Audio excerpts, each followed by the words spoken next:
Good morning, everybody. Good morning, Ashley. Good morning. It's good to see you. Let's give just a minute or two for more people to join today.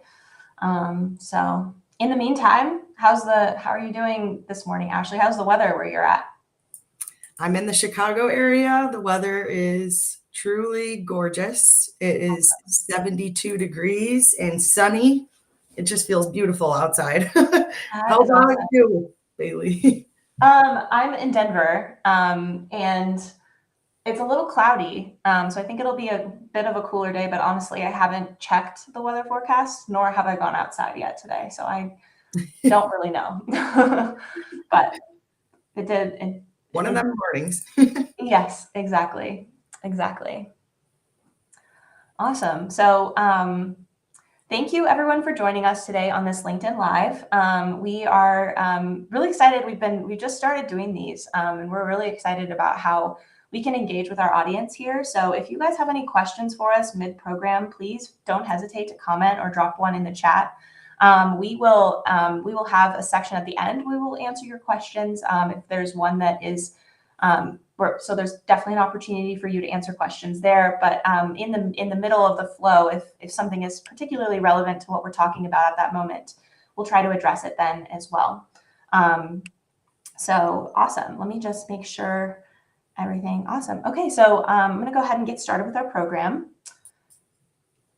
So good morning, everyone. Thank you so much for joining us, our LinkedIn Live today. We're really excited about this topic. We've been working really hard to gather insights on the AI workforce and how they are feeling about the job market today. Today we'll be discussing survey data, and I have a special guest here with us who can offer some actionable tips for tech recruiters and HR professionals like yourselves. So if you are an HR professional or a tech recruiter, this program is for you. We are going to be specifically talking about AI and the AI workforce. So I hope that topic is really relevant to you, and we'll get into it. But before we get started, I would like to introduce myself and our speaker, Ashley, today. Hold on, my slide is not. So my name is Bailey Jost, and I'm a content marketing strategist here at Dice. I specialize in helping tech recruiters and HR professionals get the information and the education that they need to use our platform, but also just in general be successful in the tech hiring marketplace. So I'm really passionate about that, and I've been working on that, and I'm really excited about the content we have today. And Ashley is here. She is an expert technical recruiter. She has been doing this for several years. Specifically, so she recruits for all tech professionals, but specifically, she has a lot of experience recruiting for AI professionals and those who specialize in that space. And as we all know, there's been a huge boom for AI in the world, and so that demand has gone up. But Ashley has been recruiting for those professionals for longer, since before that. So she is absolutely the right expert to be talking to about certain tips and tricks and how to get access to this audience. So awesome. So thank you for joining me today, Ashley. Thanks, Bailey. Yep, my name is Ashley Conley. I'm based in the Chicago area. I've been a technical recruiter for over 11 years now. I began technical recruiting 2 weeks out of college, graduated from DePaul University in May 2013. And I'm also very passionate about technical recruitment, which is why I've stayed in it for all these years. Over the last 5-6 years or so, I've seen these AI roles popping up, but certainly more predominantly and more frequently over the last 1 to 2 years for sure, and especially even more so in just, I'd say, the last couple of months. Yeah. So I'm excited to share any information I can with you all. Awesome. So just to give you guys a little bit of a sense of what we're doing. So every year, DICE creates a tech sentiment report based on survey data from tech professionals and HR professionals. We ask questions like, how are you feeling about the economy? How are you feeling about your career? How are you feeling about your specific role and your skill set? This year, we did something a little bit different. We segmented that audience specifically of AI tech professionals to see if there are any differences in how they're feeling versus the rest of the tech professional audience, and to kind of understand their perspective of the market as well. So in that, we released the AI chapter almost a month early. So it is available now. There should be a link in the chat for you to look at it and read it. We're going to be covering some of those findings today, but there's a lot more in that chapter. So I definitely encourage you to check that out. And then we will be releasing the rest of the tech sentiment report, where we're talking about tech professionals in general, on September 18th. So the full report will be available then. And we will also be doing a LinkedIn Live like this for each one of those chapters, focusing in on specific topics. So I definitely recommend you stay tuned for more opportunities to learn and hear from us specifically about these findings. Cool. So a little bit about specifically what we're talking about today. So we're going to be talking about AI tech professionals and how they're feeling in the job market. We're going to talk about tech professionals in general and AI professionals about how they're feeling about generative AI and whether or not they're using it and what they're using it for. And then we did also survey HR professionals in our tech sentiment survey. So we do have some perspectives on how HR professionals are feeling about AI, about the AI hiring market and their ability to get in front of these tech professionals. And then lastly, Ashley is going to help us out. She has her own perspective on the market and is someone who is deeply in that. So she's going to give some tips and some actionable advice for how you can source and hire those AI professionals. Awesome. So just a little bit about, just to kind of set the scene for who we are and who we're talking about today. So in our survey, we asked our audience, are you responsible for creating or implementing AI at your company? And that is something that we will be doing. Sorry, I got distracted by a comment. We asked AI professionals how are they implementing AI and are they using it at their company? If they said, yes, I am responsible for implementing or creating an AI at my company, then they were put into the tech professional audience. That is about 25% of the respondents of our survey. So about 25% of our survey respondents are put into the AI professional category. Who are AI professionals? Who is likely to have answered the question that way? Typically, that means data scientists or machine learning engineers. And traditionally, that's who has been responsible for creating AI for many years.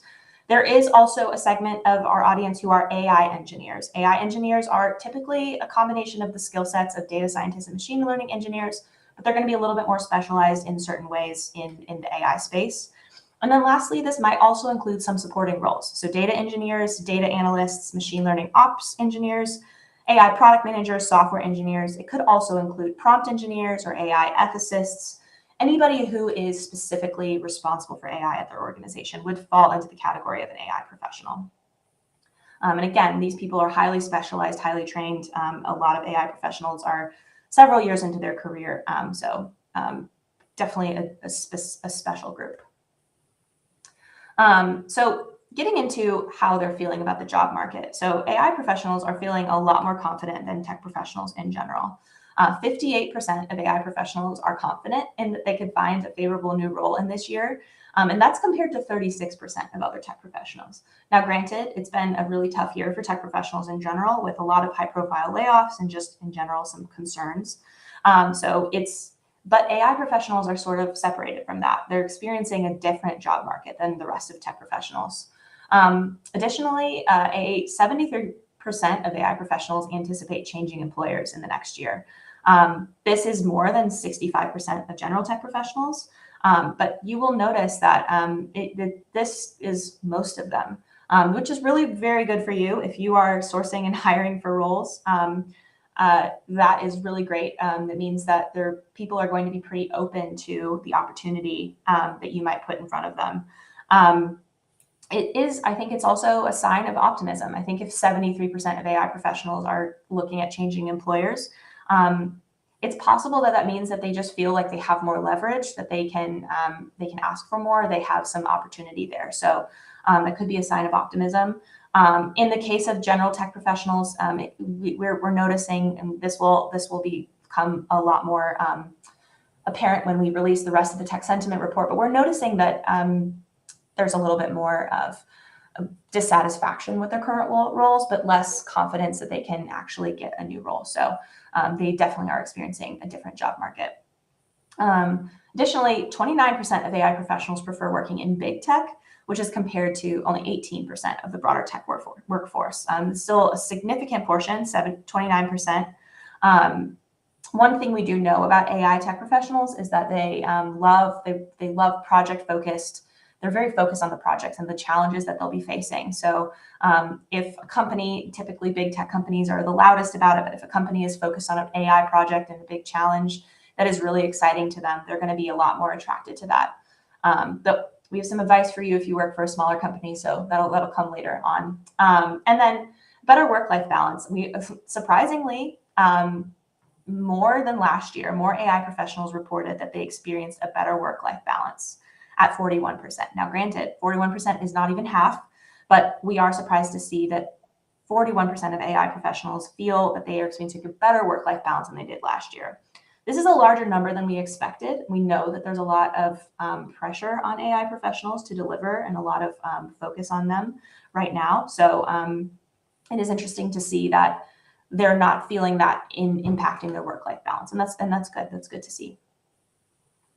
So how are tech professionals feeling about generative AI?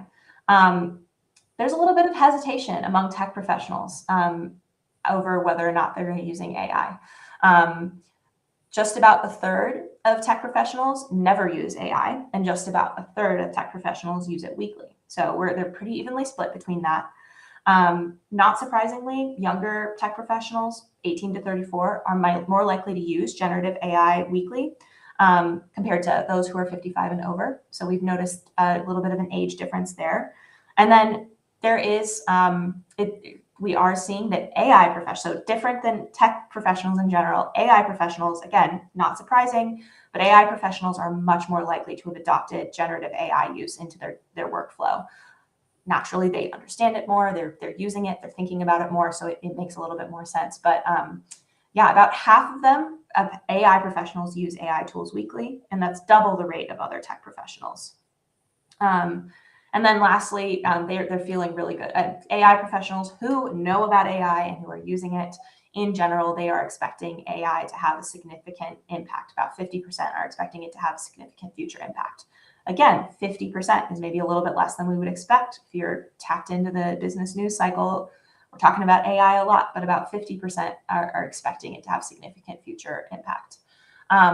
One caveat here, there are some tech professionals who are, I don't have it on this slide, but some tech professionals are banned from using AI. They're not allowed to use it, whether they have a security clearance or they work for an organization that has some restrictions on that. But according to our survey data, that's only 8% of tech professionals who are not using AI are not using it for that reason. So that's not a significant portion of our audience who are not using it. So most tech professionals do have access and are capable of using it, and many are choosing not to, which we found to be interesting. And yeah, we did survey HR professionals. So we wanted to get an understanding of how HR professionals are feeling about AI at the hiring market right now. There's a lot of optimism. 46% of HR professionals are currently recruiting for AI roles, and 82%, so most of them, expect demand to increase in the next 6 months, which is a huge number of them. One thing we are noticing, there are some challenges that HR professionals and recruiters are facing when it comes to recruiting AI talent. 73% feel confident that they can, that they know what they need to know to recruit these tech professionals. And that is compared to the broader tech market. So 84%, sorry, let me rephrase this to make sure that this is really clear. So 73% of HR professionals feel really confident that they can recruit AI talent, but 84% of HR professionals feel really confident that they can recruit for tech professionals. So we're looking at almost a 10% gap between confidence between AI tech professional hiring and general tech professional hiring. Other challenges besides just knowledge, other challenges that they're facing a shortage of skilled professionals. They're facing some difficulty in assessing technical skills. They're facing high salary expectations, and they're facing rapid technological changes. And then lastly, it's a competitive hiring market for AI professionals right now. Ashley, I'm curious, as you're in this right now, you're facing these challenges yourself. Do any of these especially call out to you? Is this something that you would say, yeah, this makes sense to my experience? No, I actually 100% agree with all of the challenges listed here. And I would also even add, another challenge that I kind of face, which is just how specialized Mm, AI professionals are. And I'll discuss it further, in a bit. But I think that also creates another unique challenge for, HR and talent acquisition professionals is yeah. just like the specialization. Mm, interesting. Yeah. Cool. Well, we're almost done with the data, so let me finish this out. So training and upskilling is something that's really important to AI tech professionals. And so we asked specifically, whether or not that is something that companies are focusing on. And we found that smaller companies, so defined by 250 to about 3,500 employees, are more likely to offer AI and machine learning upskilling programs right now. And larger companies are planning on implementing them in the future, but haven't gotten as far into that process. What Based on what we know about AI professionals and their large preference for training and upskilling and future opportunities, this is a huge advantage that smaller companies have tapped into and are making use of. So, if you are yourself an HR professional and responsible for some of these, creating some of these or influencing some of these, I highly recommend that if attracting more AI professionals to your company is your goal. So absolutely recommend investing in those AI training and upskilling opportunities. Yeah. So Ashley, I'm going to turn it over to you. But before we get into specific tips, I'd love for you to share some like what has changed? What have you noticed in the last year or two since this big AI boom and this big focus has come? How has that impacted your experience at work and what you've been facing? Well, like I mentioned, I've just seen more and more AI positions opening up and coming, across my desk. And I'm finding myself taking like a lot more time to do research and, Mm, like as opposed to a lot of other technologies and programming languages and databases that I have known and, know for the last 11 plus years.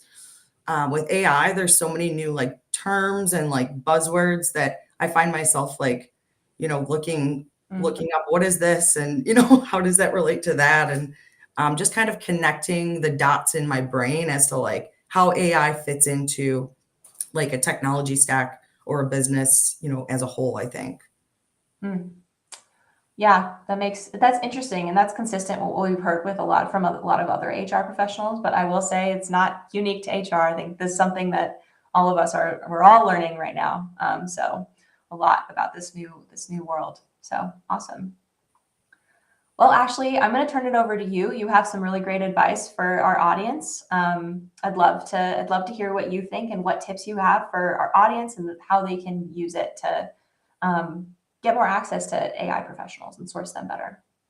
Yeah, so first off, we're going to cover just kind of like what AI professionals are looking for. And I think it's important to know all of these items just, so that when you have a position that opens up, what's going to get somebody interested and to respond to you. So first off, we'll discuss training and growth. So this is usually like a top item for tech professionals that are specialized in AI. It's usually an important item for tech professionals across the board, but I think even more so with AI tech professionals. I've noticed that it's very like not uncommon, or it is very common, I guess I should just say, to see like a majority of AI professionals in the market possessing like master's degrees and even PhDs. Um, and so that kind of just is a testament to how important training and growth is to them. Um, and that kind of leads into benefits. So, of course, benefits and compensation are important to, I think, also all tech professionals across the board. However, with AI professionals being so in demand right now, they are looking for competitive salaries. And part of a company's benefits could include training programs or maybe a free certification or, attending some kind of conference, or maybe tuition reimbursement benefits. So these are always benefits that I think are huge, like a huge perk for AI professionals. And then autonomy is also another very important thing, especially for AI. I think tech professionals, they tend to be like very, very passionate about the work they're doing. They really enjoy solving like very difficult problems.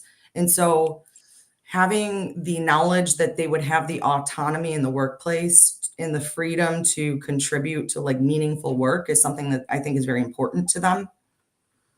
And that also kind of works in with, impact and challenge and, just ensuring that they know that if they were to accept an open position with your company, that they're going to be doing meaningful work that's going to, impact the business in a meaningful way.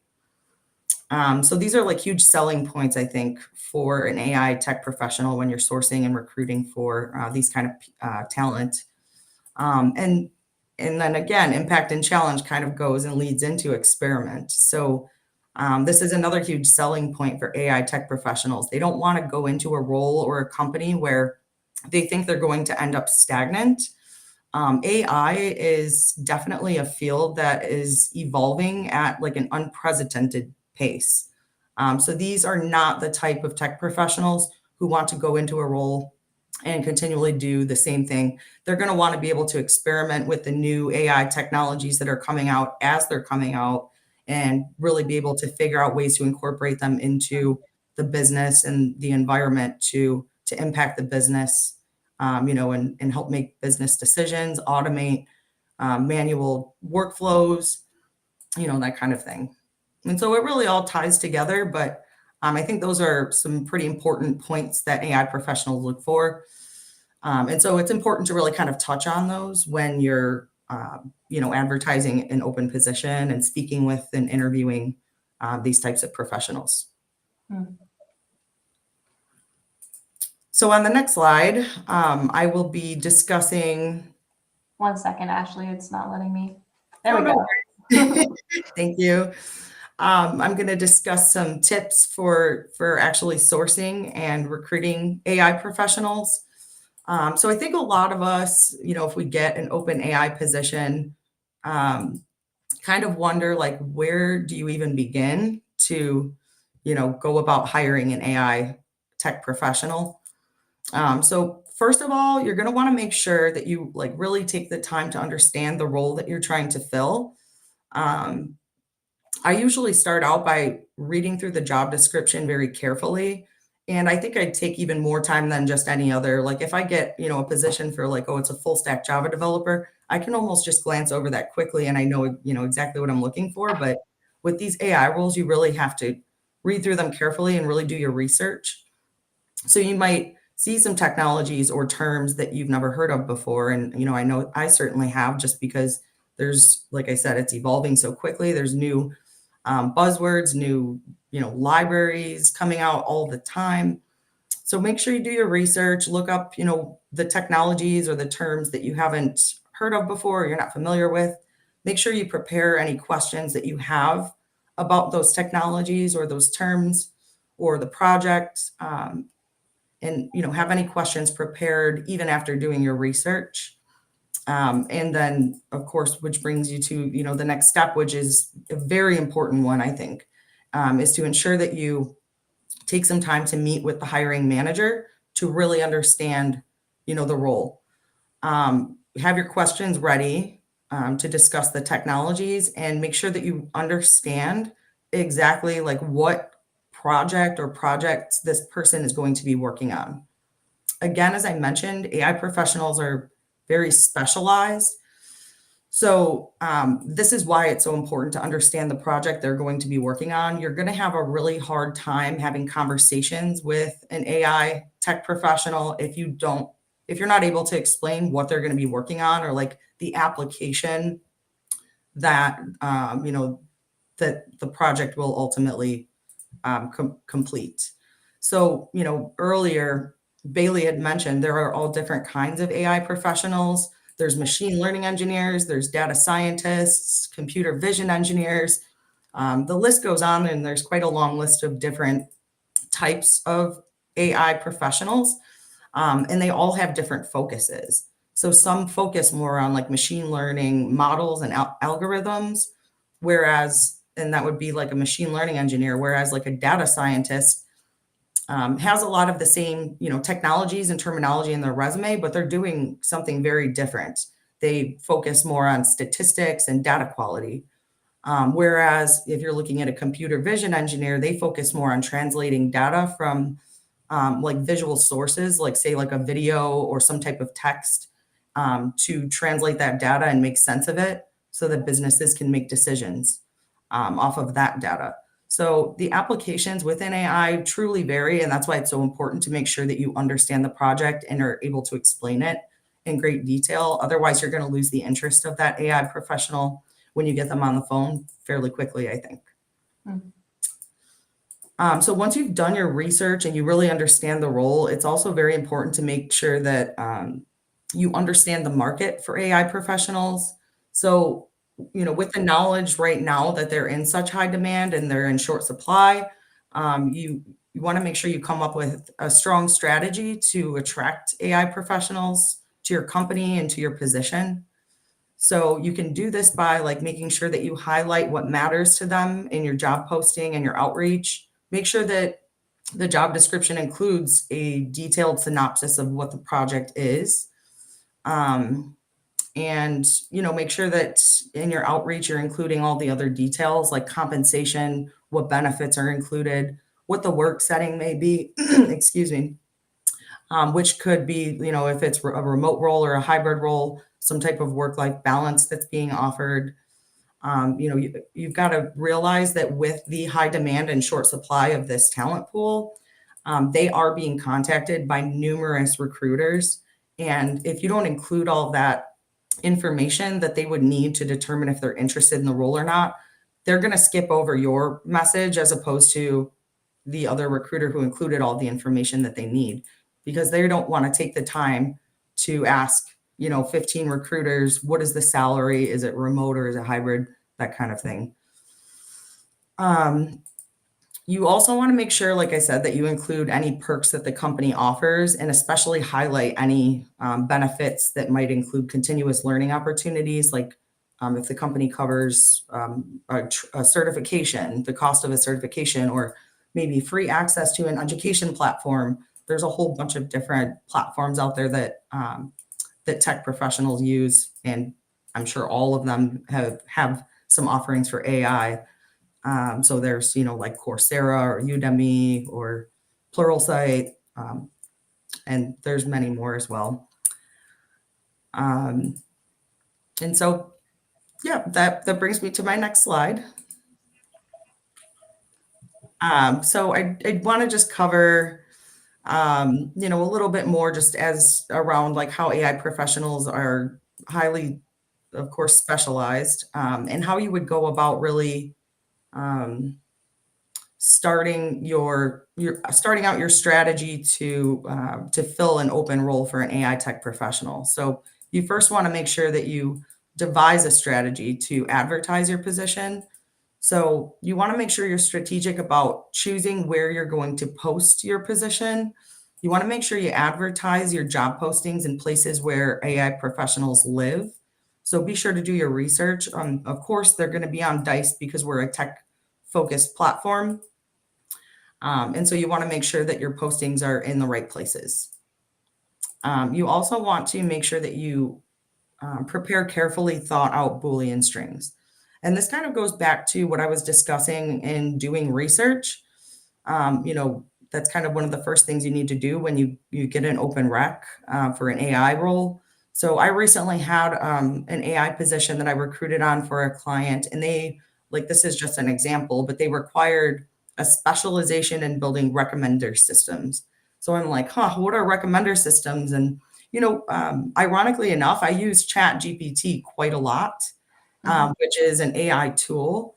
And I'll simply just pop a question into Chat GPT. What is a what is a recommender system? What are like the most common technologies that are used to build them? What types of companies most commonly build these types of systems? So when you do that kind of research, you'll start getting other buzzwords, and you can really tailor a really solid Boolean string that'll yield you the right kind of candidate. And it's so important to do with AI professionals because they're so specialized. And I did want to include a link to a webinar that our Boolean master, Max Foster, had done just a few weeks ago, in case anybody could use some additional tips and tricks on, putting together Boolean strings for technical roles. So I thought that might be useful for you all. The link for that should be dropped in the chat for you to refer to. And another thing you'll want to do is network with anybody who responds to your outreach. You may get a lot of responses from people saying they're just not interested or they're happily employed because they're in high demand and low supply. Most of them are employed. But when you get those responses, it's always good to take the extra step and ask like who they may know, because these people are obviously working on very niche projects for different types of AI applications, and they usually work on a team with members who have the same type of niche skill set. And just lastly, some of this I kind of covered. I certainly don't want to be redundant, but it's very important to include salary, benefits, project details, and anything, make sure that you highlight anything that would get an AI professional excited, and make sure that all that information is included in your first outreach so that they don't have to do the work to ask questions and go back and forth, because they likely won't respond at all. And make sure that you build credibility by making sure all of your profiles are up to date. Make sure you include a picture, some type of bio if you can. Try to be as detailed as possible so that they know that they're working with somebody who's credible and professional and knows what they're doing. And also, you want to kind of take time to really pick the times when you're reaching out to people.